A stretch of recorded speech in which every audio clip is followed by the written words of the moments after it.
Hello दोस्तों, नमस्कार। आप देख रहे हैं एचएम क्लासेस। मैं हूं दीपक त्रिपाठी। और दोस्तों, आज हम बात करेंगे प्रीवियस ईयर साइंस के ग्रुप डी के क्वेश्चन की, जो पिछले साल परीक्षा में कुछ पूछे गए हैं। साइंस के क्वेश्चन बहुत महत्वपूर्ण हैं। डीआरडीओ, एमटीएस और एनटीपीसी और रेलवे ग्रुप डी के लिए बहुत महत्वपूर्ण क्वेश्चन है। तो आइए आगे बढ़ते हैं और क्वेश्चन देखते हैं। दोस्तों, पहला क्वेश्चन है, निम्नलिखित में से कौन सा तत्व का रासायनिक प्रतीक लैटिन से लिया गया है? इनमें से किस तत्व का रासायनिक प्रतीक लैटिन भाषा से लिया गया है? एल्युमिनियम की बात करें तो इसका प्रतीक होता है Al। क्लोरीन का बात करें इसका प्रतीक होता है Cl। कार्बन का बात करें तो इसका प्रतीक होता है C।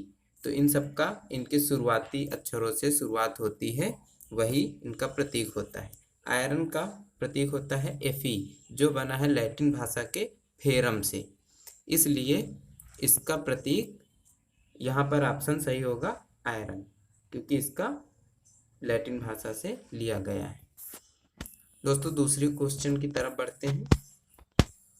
हाँ, देखते हैं यहाँ पर, कोई बल 1 किलोग्राम पिंड की गति को 4 मीटर प्रति सेकंड से 8 मीटर प्रति सेकंड तक बढ़ा देता है। बल द्वारा किया गया कार्य होगा।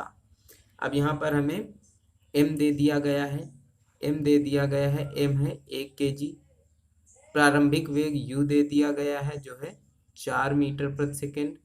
और अंतिम वेग v दे दिया गया है, जो है 8 मीटर प्रति सेकंड। अब हमसे बल द्वारा किया गया कार्य W पूछा गया है।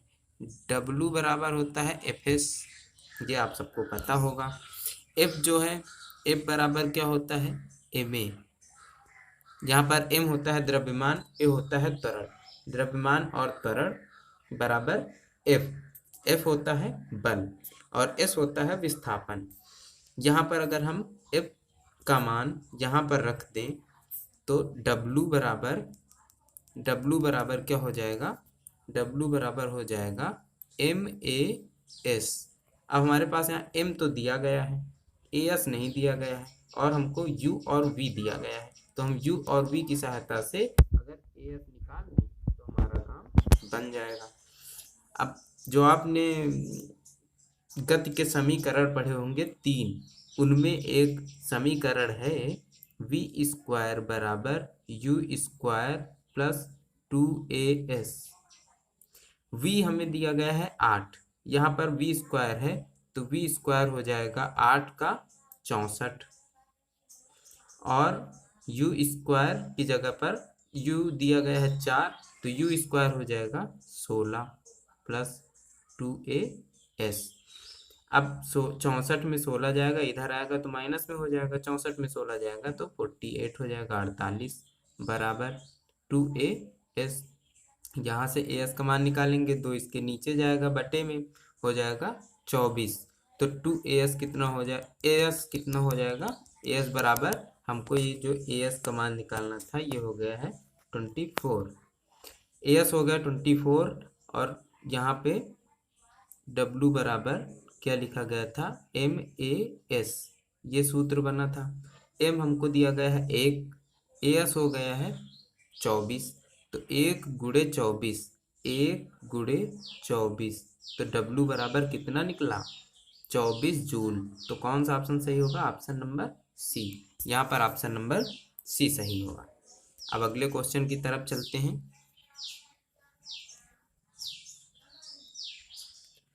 क्वेश्चन नंबर 3, किसी वस्तु पर कार्य करने वाले गुरुत्व बल को किस रूप में, गुरुत्व बल को के रूप में जाना जाता है?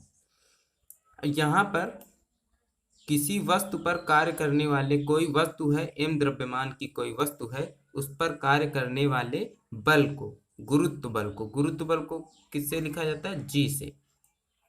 कोई m द्रव्यमान की वस्तु है, उस पर कोई बल G कार्य कर रहा है, तो उसे किस रूप में जाना जाएगा? तो आप सबको पता होगा कि m गुणे G होता है भार के बराबर। तो यहाँ पर कौन सा ऑप्शन से होगा? भार, वेट। क्वेश्चन नंबर 4 देखते हैं। जब कोई वस्तु वृत्तीय पथ पर गति करती है तो घूर्णन करती हुई वस्तु पर केंद्र की ओर लगने वाला बल कहलाता है। जब कोई वस्तु वृत्तीय पथ पर गति करती है, कोई वस्तु है जो वृत्तीय पथ पर गति कर रही है, तो उस पर केंद्र की ओर, इस तरफ की ओर, यहाँ पर इसका कहीं केंद्र होगा, इस तरफ की ओर लगने वाले बल को कौन सा बल कहा जाता है? तो यहाँ पर ऑप्शन सही होगा अभिकेंद्रीय बल। और एक बात और बता दें कि कभी कभी क्वेश्चन आता है कि जब हम कभी मोड़ पर साइकिल या गाड़ी से मुड़ते हैं तो हम जिस तरफ मोड़ होती है उस रोड के केंद्र की ओर क्यों झुक जाते हैं? तो इसका भी दोस्तों कारण है अभिकेंद्रीय बल। अगला क्वेश्चन देखते हैं। क्वेश्चन नंबर 5, निम्न में से कौन सा विकल्प उस लवण का उदाहरण है जिसके जलीय विलयन का पीएच 7 से कम होता है? 7 से कम होता है, 7 से कम होता है।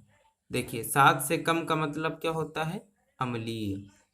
7 से कम यानी अम्लीय। यहाँ पर कौन सा अम्लीय है? सोडियम कार्बोनेट तो क्षारीय है, सोडियम बाइकार्बोनेट भी क्षारीय है, सोडियम क्लोराइड भी क्षारीय है। तो यहाँ पर अम्लीय जो निकल के आता है वो कौन सा है? Ammonium chloride. तो आपका ऑप्शन सही होगा option number D, ammonium chloride. अगला क्वेश्चन देखते हैं। क्वेश्चन नंबर 6, धातु ऑक्साइड और हाइड्रोजन का निर्माण करने के लिए निम्नलिखित में से कौन सी धातु वाष्प के साथ अभिक्रिया करती है? दोस्तों यहाँ पर आपका ऑप्शन सही होगा एल्युमिनियम। एल्युमिनियम धातु जो है वो अपने ऑक्साइड और हाइड्रोजन के निर्माण के लिए, जब ये ऑक्सीजन से क्रिया करती है तो अपने ऑक्साइड और हाइड्रोजन के निर्माण के लिए वाष्प के साथ अभिक्रिया करती है। तो वाष्प में उपस्थित ऑक्सीजन होता है जिससे वह अपना ऑक्साइड और हाइड्रोजन का निर्माण करती है। अगला क्वेश्चन देखते हैं। क्वेश्चन नंबर 7, निम्न में से क्या ठोस, द्रव और गैस तीनों रूपों में पाया जाता है? जो तीनों रूपों में पाया जाता है वो होता है अधातु। अधातु ठोस में भी पाया जाता है, द्रव में भी पाया जाता है और गैस में भी पाया जाता है। तो आपका इसमें ऑप्शन सही होगा सी।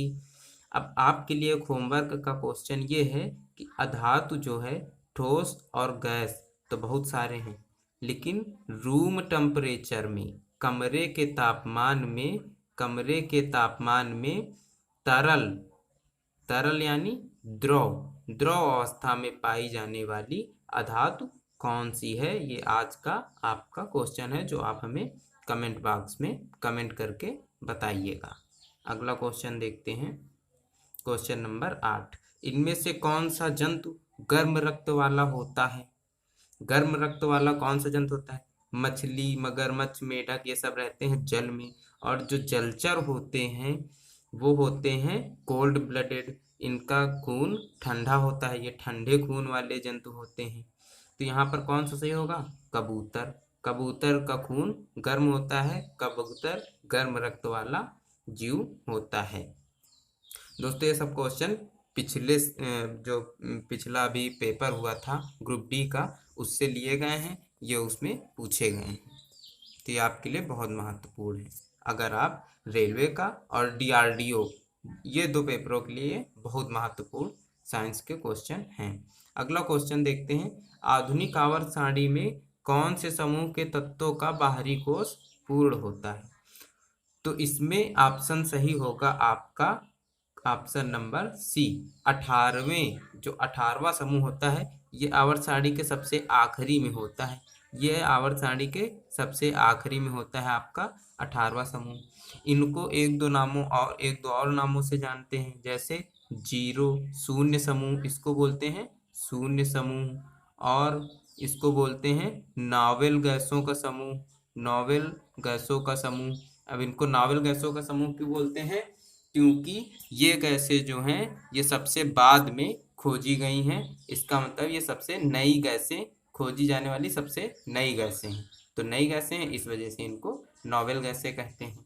और ये अक्रिय तत्व होते हैं, ये किसी भी तत्व के साथ क्रिया नहीं करते हैं, तो इन्हें अक्रिय तत्वों का समूह भी कहते हैं। अगला क्वेश्चन देखते हैं। क्वेश्चन नंबर 10, पृथ्वी का द्रव्यमान है अब यहाँ पर तो आपको पृथ्वी का द्रव्यमान याद ही करना पड़ेगा, लेकिन यहाँ पर दो ऑप्शन ऐसे हैं जो बिल्कुल ही हम गलत कर सकते हैं देखते ही, जैसे ए और बी।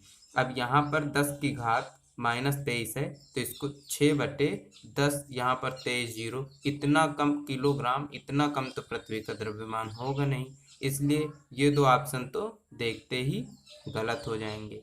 अब रही बात ये सी और डी में, तो ये तो आपको याद ही करना पड़ेगा। यहाँ पर आपका ऑप्शन डी सही है। पृथ्वी का जो द्रव्यमान है वो है 6×10⁻24 किलोग्राम।